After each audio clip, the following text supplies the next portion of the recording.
guys, welcome back to another interview here on Toned In Entertainment, and I'm joined by Faboo. Thank you so much for joining me here today. Thank you for having me.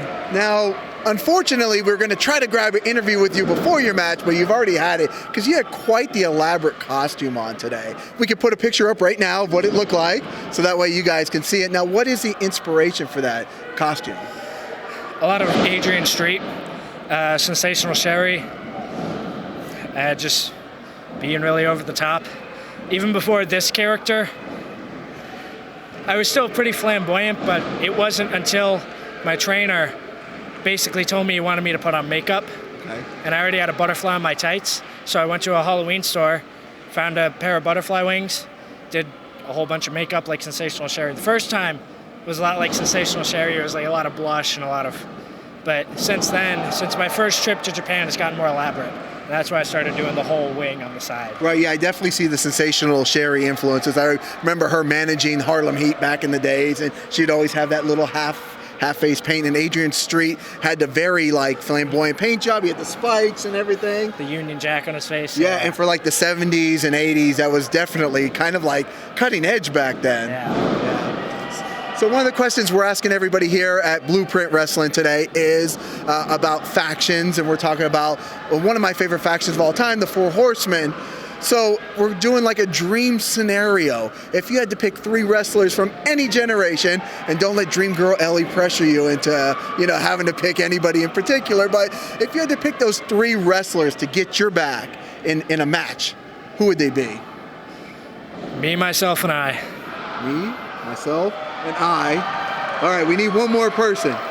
No, you don't. No? Okay, so we're going 3 on 4. He doesn't even need anybody. He's that caterpillar that's emerged into the butterfly, and you're ready to... Confidence and swagger. It's all you need in life. You hear that, horseman?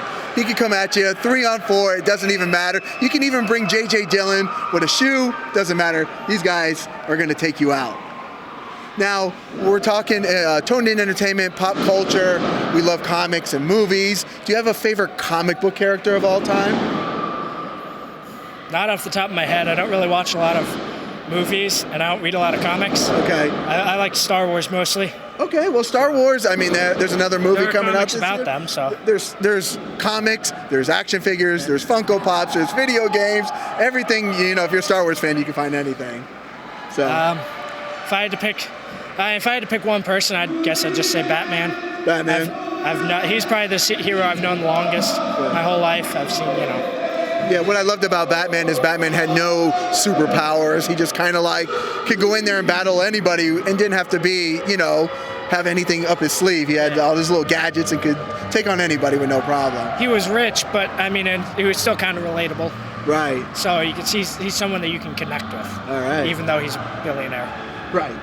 Yeah, that's about the only part I can't connect with Batman is the billionaire part, but, hey, it is what it is. So we should also let people know that, independent wrestling in Florida is becoming really big, and everybody's all hyped up now because we've got so much wrestling on TV, which is awesome. We've got, Raw and SmackDown, AEW, NXT, Impact, you can watch wrestling every day of the week, but there's so many independent shows where we get to see guys like you wrestle, and we get to see the future stars come up.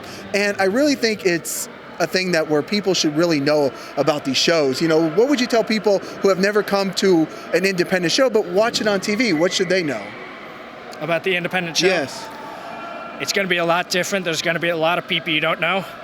There's a high likelihood you may end up enjoying a lot of the matches. I mean, if you're used to high quality production, that's not something you're going to get, but it's still very entertaining and enthralling. It's something that draws you in. Right, because I always feel like for $12 or $14 usually is the asking price at the door. I mean, you can't get that value pretty much anywhere else. You're going to get like 3 hours of wrestling here with great matches all throughout the entire night. And even a lot of the guys here, honestly, you may see them on TV, not in the far future. Right. There's a lot of entrances into bigger companies and into getting on TV and other sorts of media that you can just, these are up and coming guys, a lot of them. So you never know who you may see next, and then you're going to look back and say, hey, I saw that guy live, I shook his hand, I bought his t-shirt. Right. Yeah. All right, cool, awesome. Thank you, Faboo, for joining me here on Toned In Entertainment. And guys, make sure you subscribe to the channel so we can bring you more interviews like this. Subscribe to the channel. Do it. Go now. Do it now.